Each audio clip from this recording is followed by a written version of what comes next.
Hello friends, hopefully आप सभी लोग अच्छे होंगे। सो क्वेश्चन नंबर 4 बिना देर किए स्टार्ट करेंगे। क्वेश्चन बहुत इजी था।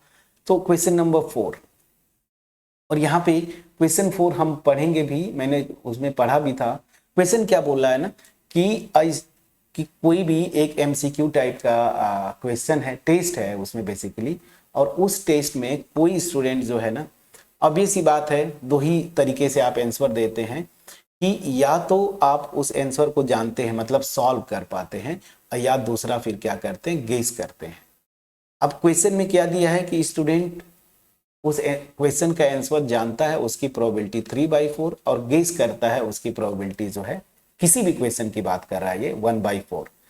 अब आपको क्या बोला, assuming that student who guesses at the answer will be correct with probability 1/4। Guess करेगा तो प्रोबेबिलिटी की वो करेक्टली उस क्वेश्चन का आंसर दे पाएगा, विल बी 1/4। अब यहां से क्या बोला है, what is the probability that the student knows the answer given that answer he answer it correctly. तो यहां पे भी देखेंगे आप कि आपसे रिवर्स प्रोबेबिलिटी पूछ रहा है, और रिवर्स प्रोबेबिलिटी किसकी पूछ रहा है कि वो आंसर को जानता है। बोला ना, find the probability that the student knows the answer, answer जानता है, इसकी कंडीशनल प्रोबेबिलिटी निकालनी है। और गिवन क्या है कि वो आंसर को, क्वेश्चन को करेक्टली आंसर करता है। तो दैट मीन्स यहाँ पे रिवर्स प्रोबेबिलिटी। आंसर कोई भी एक पर्टिकुलर क्वेश्चन लीजिए, उसका आंसर करेक्टली वो देता है आंसर, और ये कंडीशन है कि करेक्ट आंसर देता है। और पूछ क्या रहा है कि वो इस कंडीशन पे दे रहा है कि करेक्ट है और वो उस क्वेश्चन को जानता है। तो यहां पे क्या करेंगे, इवेंट जो सिंपल स्पेस है उसका पार्टीशन, ये दो इवेंट्स फॉर्म करेंगे। क्या कि या तो वो गेस करता है या तो जानता है। तो एज्यूम करिए, late E1 be the event that he knows the answer वो आंसर को जानता है। and E2 be the event that he guesses the answer। ये आपने एज्यूम कर लिया, ये पार्टीशन फॉर्म करेंगे। लेकिन वो जो इवेंट ए है वो यहाँ पे देखिए, आंसर, यही से पता चलता ना, गिवन दैट, तो आंसर करेक्टली। तो एज्यूम कर लीजिए, let A be the event that he answer correctly. ठीक है, करेक्टली। अब ये हो गया। तो क्लियरली जो है, ऑब्वियस सी बात है, clearly E1 and E2 form the partition. Form of partition आप लिखेंगे ज्यादा अच्छा रहेगा, form of partition of simple space. ठीक है ना, सिंपल स्पेस का वो पार्टीशन फॉर्म करेंगे। कैसे, देख लीजिए। अगर ये सिंपल स्पेस है तो इसमें क्या है, आप आंसर देना है, इसमें मल्टीपल चॉइस क्वेश्चन है। तो आंसर या तो आप जानते हैं मतलब नोन है, या फिर आप गेस करते हैं। तो नोन को आपने ले लिया E1, गेस करने को ले लिया E2। तो जितने क्वेश्चन हैं इनमें या तो आप जानते होंगे या तो गेस करेंगे, ऑब्वियस ही बात है। तो ये पार्टीशन फॉर्म करेगा। जिसको आप जानते हैं तो उसको गेस नहीं करेंगे, और जिसको गेस कर रहे हैं दैट मीन्स आप जानते नहीं, मतलब ये म्यूचुअली डिसजॉइंट हो जाएंगे इवेंट्स। ठीक है, इनका यूनियन सिंपल स्पेस को दे देगा, और हर एक की प्रोबेबिलिटी ऊपर आपको दिया हुआ है positive, that means they form partition. ठीक है ना। अब हमें निकालना क्या है, पहले ये आइडेंटिफाई करिए। So we have to find out क्या निकालना है, पहले ये देखिए। तो यहां पे क्या निकालना है, find the probability that the student knows the answer given that he answer correctly. तो मतलब आपको रिवर्स प्रोबेबिलिटी निकालनी है कि आप आंसर तो जानते हैं और आंसर को करेक्टली, उस क्वेश्चन को करेक्टली जो है आप आंसर करते हैं। तो आपको निकालना क्या है, conditional probability of E1 given A. समझ में आ गया ना, गिवन ए यहाँ पे लिखा है ना कि वो क्वेश्चन को करेक्टली आंसर करता है, और आपको प्रोबेबिलिटी कंडीशनल किसकी निकालनी है कि उस क्वेश्चन को आप जानते हैं। सो यहाँ पे क्या करेंगे, सिंपली आप लिख लीजिए by Bayes theorem, by Bayes theorem, by Bayes theorem. समझ में आ गया? क्या हो जाएगा, आपको निकालना क्या है, probability of E1 given A, और ये क्या हो जाएगा, probability of E1 into conditional probability of A given E1 upon probability of E1 into probability of A given E1 plus probability of E2 probability of A given E2, यही होगा ना, A given E2। इतना information तो आपको Bayes theorem पहले formula पता होना चाहिए।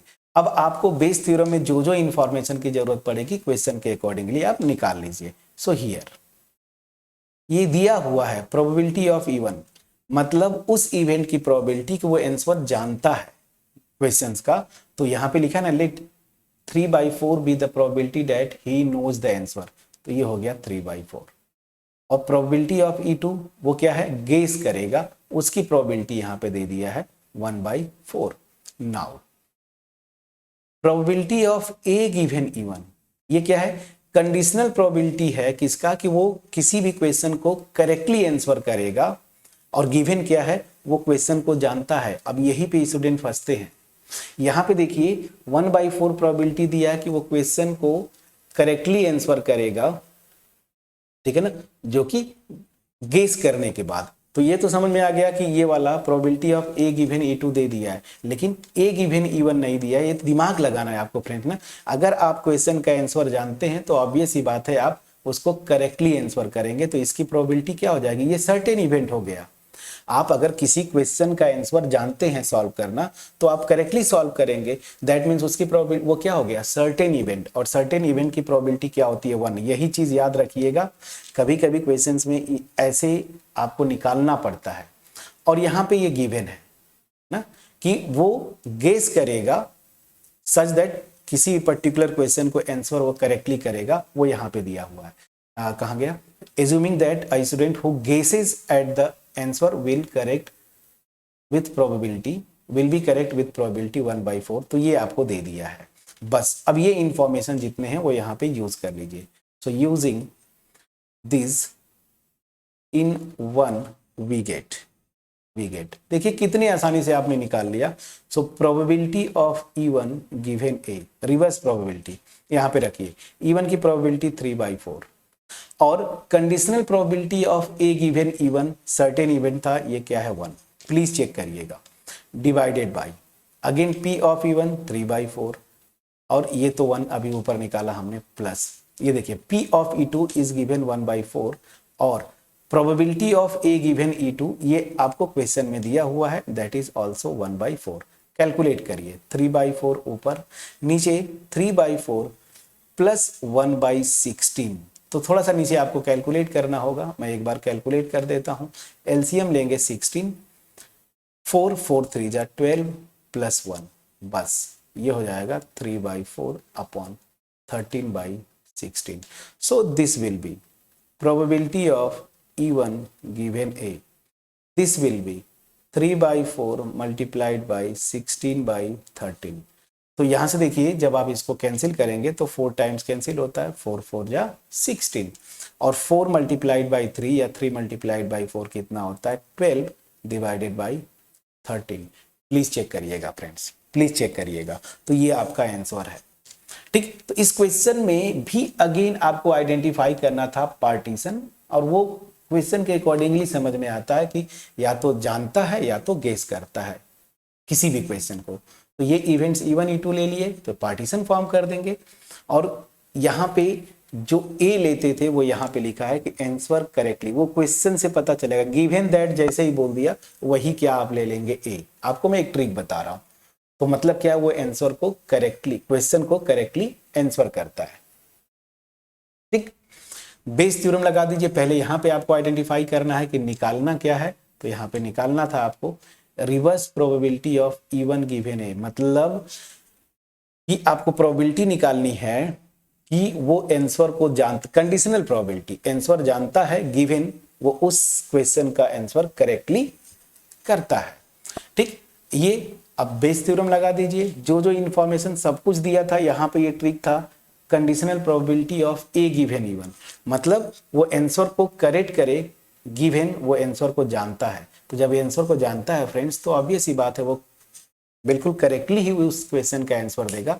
दैट मीन्स ये सर्टेन इवेंट हो गया, और सर्टेन इवेंट की प्रोबेबिलिटी जो है वो आपको पता है 1 होता है। तो ये क्या हो गया, सर्टेन इवेंट। याद करिए मैंने 11th में डिफिनीशन बताया था सर्टेन इवेंट का कि वो निश्चित है 100% वो होना ही होना है। जैसे इस केस में अगर आप क्वेश्चन सॉल्व करना जानते हैं, आंसर आप जानते हैं, तो ऑब्वियस ही बात है उस क्वेश्चन का आंसर 100% है कि आप सही देंगे। समझ में आ गया। तो ये था इस क्वेश्चन 4। होपफुली इस क्वेश्चन 4 का जो मेरा एफर्ट था आपके पास क्रिस्टल क्लियर वे में पहुंच पाया होगा। पहुंच पाया है, वीडियो को लाइक करें, फ्रेंड्स के साथ शेयर करें, कमेंट सेक्शन में अप्रिशिएट करना मत भूलिएगा। अगर चैनल पे नए हैं सब्सक्राइब करिए, बेल आइकन को क्लिक करिए। और जो मेरा मोटिव है मास में, मैं अगर क्वालिटी वीडियोस बना रहा हूँ, मेरा जो मोटिव है मास में नॉलेज को शेयर करना, अगर मुझे थोड़ा बहुत आता है तो इसमें आप सहयोग करें। तो मिलते हैं नेक्स्ट वीडियो में, जहां पे हम करेंगे क्वेश्चन नंबर 5। मैं आपको क्वेश्चन 5 होमवर्क दे के छोड़ता हूं। क्वेश्चन 5 देखिए, ये है लेबोरेटरी वाला है क्वेश्चन। अब इसको मैं पढ़ूंगा नहीं, आप इस क्वेश्चन 5 को करिए। 6 2 क्वेश्चन दिख रहे हैं, इन दोनों को सॉल्व करने की कोशिश करिएगा। नहीं होगा, मिलते हैं नेक्स्ट वीडियो में, सॉल्व करेंगे। But before that I request you, after doing 4 question of this exercise, you must be able to identify the partition of sample space and the event A associated with that particular sample space, and then also identify which conditional probability, that means which reverse probability they are asking, and write the Bayes theorem formula and calculate required data and then put in that equation, you will get the answer. Okay so मिलते हैं question number 5। But before मैं next video से पहले मैं आपसे बोलूंगा कि अब आपको आ जाना चाहिए। अब 4 क्वेश्चन में आपको आइडिया लग गया होगा, तो question 5 and question 6 you must solve it. Okay so मिलते हैं नेक्स्ट वीडियो में, तब तक अपना ख्याल रखें, पढ़ाई करते रहें। Thank you so much friends.